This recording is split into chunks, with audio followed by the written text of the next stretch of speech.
I drove by the development today. Prime real estate. They had sprinklers pumping full bore, making the lawns look like a verdant golf course. The smell of the well water hit me, and the aroma reminded me of the old orange grove that grew on this site.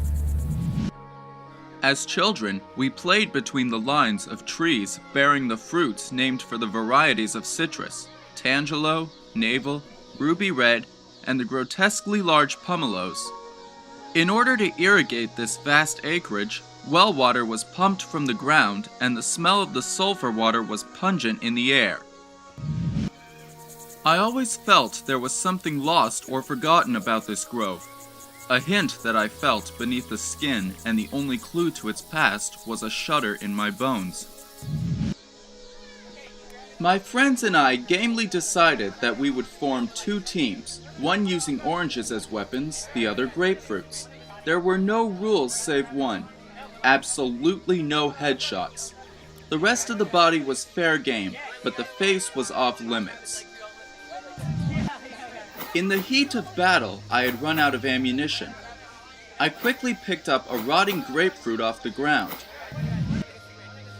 With a daring surprise, I jumped from hiding and threw wildly, hitting Junior square in the face.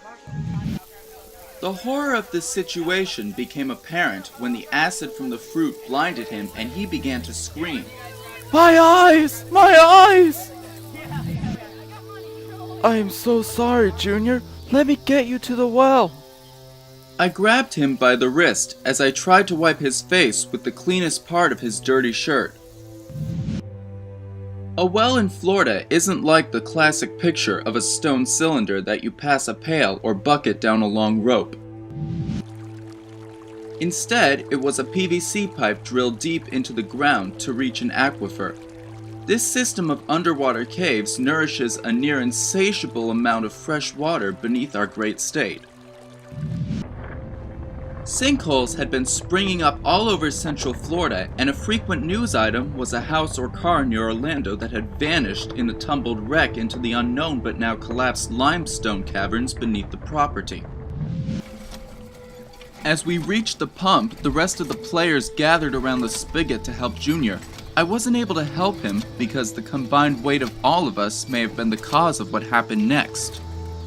Let me get some water on you, Junior.